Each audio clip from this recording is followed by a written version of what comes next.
Salve você antenado aqui no canal, meu nome é Lineker Biondi e eu vou levar você para pertinho de todas as informações do Vasco nessa segunda-feira. E olha só, hein? Já estamos quase chegando em 2025, claro. Vamos falar sobre essa movimentação do Vasco no ano de 2024, viabilizando a próxima temporada. Situação envolvendo o lateral direito Danilo. Apurei algumas informações, eu trago para vocês nesse vídeo. Início do campeonato carioca pode ser feito em São Januário, mesmo o Vasco não sendo mandante. E grana, né? O que o Vasco arrecadou de forma mais bruta, assim, no ano de 2024. Mas antes de a gente começar, deixa o joinha, vai lá nos comentários deixar a sua opinião. Você está no canal MCV Play, então dá o play e não perca a oportunidade de ficar sempre muito bem atualizado com todas as notícias do Gigante da Colina. Então se inscreva lá embaixo no canal para não perder nada. E olha só, no primeiro comentário fixado, eu vou deixar o link da Estrela Bet. A Estrela Bet é patrocinadora do Vasco no basquete. Claro, né? Vale lembrar que o Vasco perdeu no basquete nesse último jogo aí para, se eu não me engano, São José.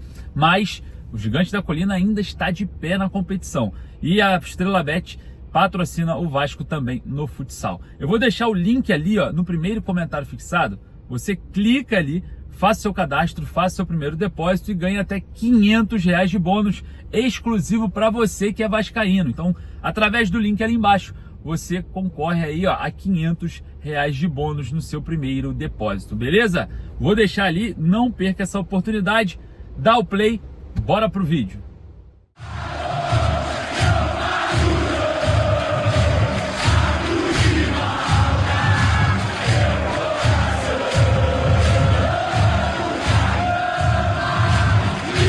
Segunda-feira de início de planejamento, o Vasco deve anunciar no início dessa semana reforços de forma oficial. A situação envolvendo o planejamento do Vasco para 2025 já começou e a gente já observa 5 movimentações do Vasco no mercado. O técnico Fábio Carilli, o volante Tietê, o goleiro Daniel Fusato e os 2 zagueiros encaminhados, o Lucas Freitas, ex-Juventude, e o Lucas Oliveira, que pertence ao Cruzeiro, estaria vindo para o Vasco de forma definitiva. A gente observa também algumas movimentações de saídas e observa alguns jogadores iniciando, né, o trabalho no CT Moacir Barbosa, deixando o torcedor um pouco assim assustado, principalmente jogadores voltando de empréstimo, que é o caso em particular do volante Zé Gabriel e do atacante Serginho e também do meia volante De Luca, né, ambos treinando no CT Moacir Barbosa porque ainda tem contrato com o Vasco. O Vasco, obviamente, vai tentar realocá-los, vai tentar negociá-los de alguma forma, porque já estão treinando para iniciar o Carioca junto com um mistão ali dos juniores, né? Jogadores também que estão estourando a idade de juniores vão ter essa oportunidade no início da temporada. E o elenco em si permanece de férias. Tem muita gente falando, pô, o Adson tá em Cancún, não sei quem, o jogador tá em tal lugar, o Coutinho tá em... Cara, olha só, é outro elenco, vai participar da pré-temporada, se apresenta no dia 6 de janeiro.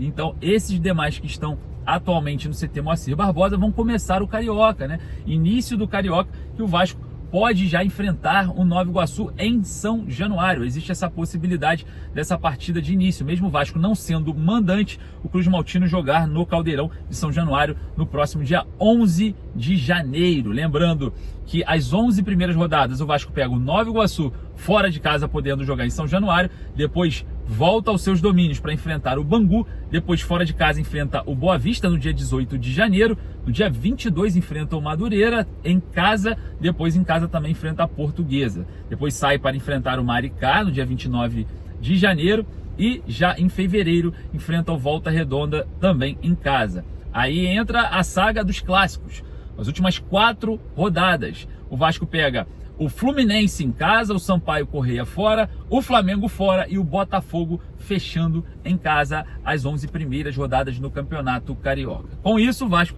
se planeja, né, iniciar o Carioca com esse mistão. É claro que o torcedor vascaíno sempre torce, né, para que o Vasco seja campeão, sempre vai torcer para o Vasco conseguir êxito, né, diante desse cenário um pouco menos hostil da temporada, né, uma competição muito mais para usar como laboratório, mas como laboratório nada acontece. O Carioca, ele é um divisor de águas para o início da temporada, é onde você vê se o jogador vai performar, se o jogador não vai performar, e existem N situações até mesmo, né, para a comissão técnica. É um belo teste que pode fazer diferença até mesmo os jogadores e a comissão técnica perderem emprego logo no início da temporada. Muita gente acha que isso é ruim, mas outras acham que não, que tem que vencer o Carioca, mesmo largando atrás dos nossos rivais, tá? Os 3 rivais do Vasco no Rio: o Botafogo, campeão do Brasileiro e da Libertadores, o Flamengo da Copa do Brasil e o Fluminense também, mesmo não ganhando nada, tendo uma temporada um pouco mais difícil, principalmente no Campeonato Brasileiro, disputa o Intercontinental. Então o Vasco corre atrás aí dos seus rivais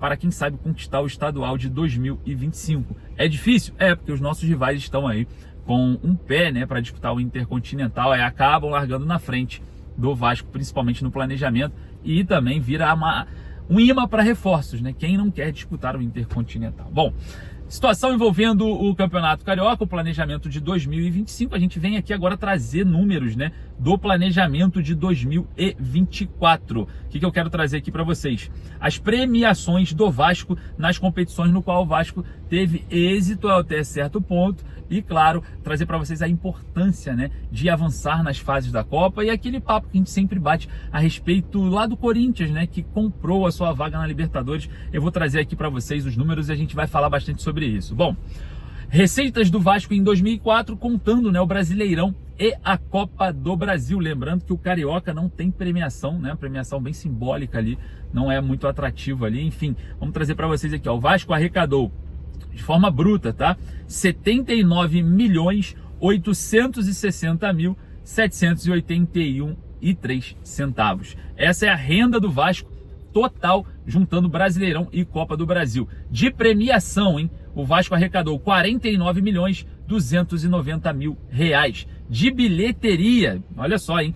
30.570.781,03 centavos. Então, para ter uma ideia, só de renda, né, o Vasco conseguiu aí mais de 30 milhões de reais. Observando o Maracanã, que dá cerca de 2 a 3 milhões por jogo, 10 jogos no Maracanã, o Vasco já bateria essa meta aqui do ano inteiro. Então é um absurdo a diretoria do Vasco não brigar pelo Maracanã numa situação que pode ser aí benéfica aos cofres do clube. E observando também a situação envolvendo a premiação na Copa do Brasil e também no Brasileiro, né? Lembrando que, olha só de premiação, 22.800.000 reais foram na Copa do Brasil e 26.400.000 reais pela 10ª posição no Campeonato Brasileiro.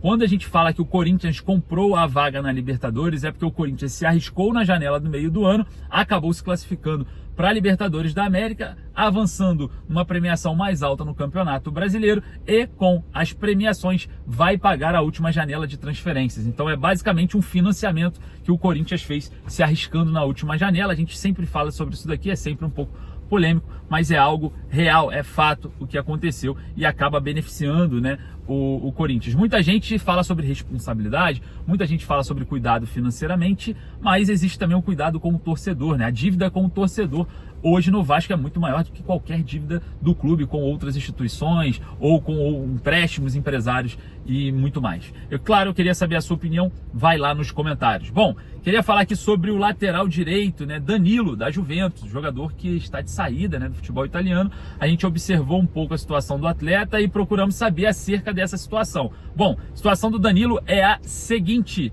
o Vasco observa, mas muito superficial, muito de longe, o mercado como um todo. O Danilo, estando disponível, vai estar sendo observado pelo Vasco também no mercado, mas não há a possibilidade de encaixar o Danilo hoje no planejamento do Vasco de forma concreta. O Danilo, ele custa muito caro. O Vasco já tem 2 laterais direitos no elenco, considerados assim, jogadores importantes, Paulo Henrique e o Puma Rodrigues, e 2 zagueiros pela direita, né, que é o João Vitor e também ali o Lucas Oliveira, né, que está vindo agora do Cruzeiro. O Vasco observa o mercado por um zagueiro experiente do lado esquerdo, mas não encontra o Danilo como esse jogador. Sem contar que a viabilidade financeira para observar o Danilo voltar ao Brasil deve ser algo muito acima do que o Vasco vem se planejando para o ano de 2025, sem a ajuda de um investidor ou até mesmo de um patrocinador de alto nível. Então, observando o Danilo, hoje está inviabilizado no Vasco a situação do jogador, tá? Não existe a possibilidade do Vasco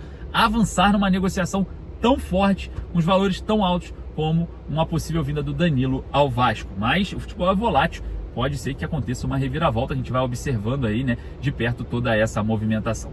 Rapaziada, eu vou ficando por aqui, daqui a pouco eu volto com mais informações. Um forte abraço, saudações vascaínas. Se você não deixou o like, deixa o like para dar aquela moral e vai lá nos comentários sempre para dar a sua opinião. Não esqueça de se inscrever também para não perder nada. Siga-nos aqui em todas as redes sociais. Fechou? Forte abraço, saudações vascaínas.